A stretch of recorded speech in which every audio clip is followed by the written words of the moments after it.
So, hello. It is my pleasure to talk to you about the Geron Technology and Rehabilitation Group at the ARTOG Center. My name is Tobias Neff, and together with my clinical colleagues René Müri and Urs Mosimann, I am leading these interdisciplinary research groups.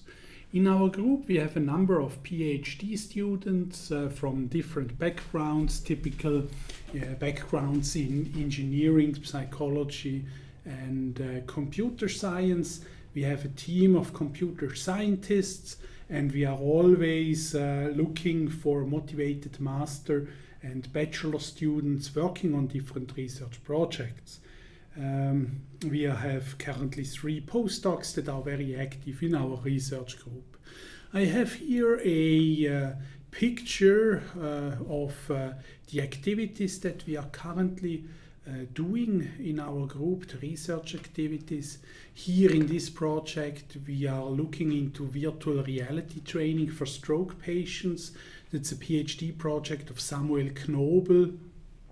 And the purpose here is mainly to address visual neglect. So this is a typical symptom of patients after brain lesion. It's an attentional disease. These patients, they have difficulties to shift their attention to the left side of their body. Using a multimodal stimulation with virtual reality and tactile vibrations, we try to help these patients. In this project here, we use artificial intelligence to predict delirium in the intensive care unit. It's a project together with the ICU of the Inselspital. And what you see here is that we are using these virtual reality glasses in order to stimulate patients on the ICU. And we measure physiological and behavioral data in order to predict the onset of delirium. Maybe I have to explain that a bit. Delirium is a state of mind that is very disturbing for these patients. So delirium patients, they are confused, they are typically agitated, they are very nervous, they are very afraid. And here we use virtual reality to reduce and to calm the patients. In these projects here from Narayan Schütz and Angela Butros, we developed digital biomarkers that can be used at home and in the hospital in order to quantify behavior in patients with neurodegenerative diseases. And what you see in this picture are just different house-made sensors that we are using. So you see here an accelerometer. This is an adapted Polar watch. These Polar watches, they are quite interesting because they have an Android operation system, and we can really put our own code onto these watches in order to measure behavior of the patient at home. And of course, we use a number of ambient sensors as shown here. These are small peer sensors that can be placed in the home of patients.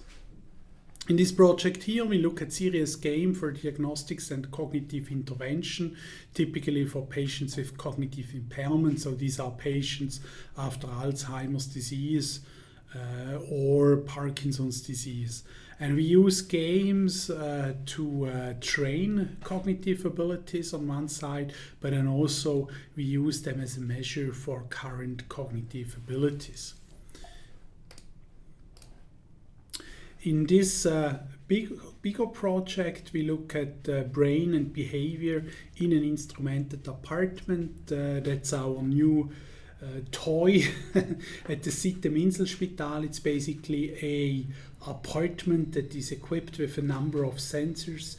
You see them here and here, where we can look at behavior of patients during the day and at night. We have state-of-the-art marker-free motion tracking system. You see here how this 52-point skeleton is put over this patient or these healthy subjects.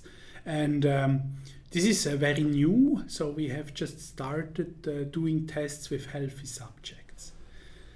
This is an important project where we look at telerehabilitation therapy after stroke. We are focusing here on aphasia patients. These are patients with difficulties to speak. So we have developed a tablet app, or we are still developing this tablet app that helps patients to train their abilities to speak and to understand. In this project here that has started actually 2 weeks ago, it's a bridge project. We look at closed loop deep brain stimulation. Deep brain stimulation is typically used in Parkinson patients and sometimes also in patients with major depression. It has basically an implanted stimulator, you see it here, and then the electrodes that are in the subthalamic nucleus.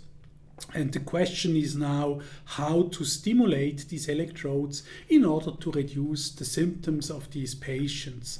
We use here a closed loop DBS where we look at the different symptoms in the loop. So we look at emotion based on speech and neuropsychiatric symptoms, motor symptoms and cognitive abilities, and we try to use this in a closed loop to control the neurostimulator.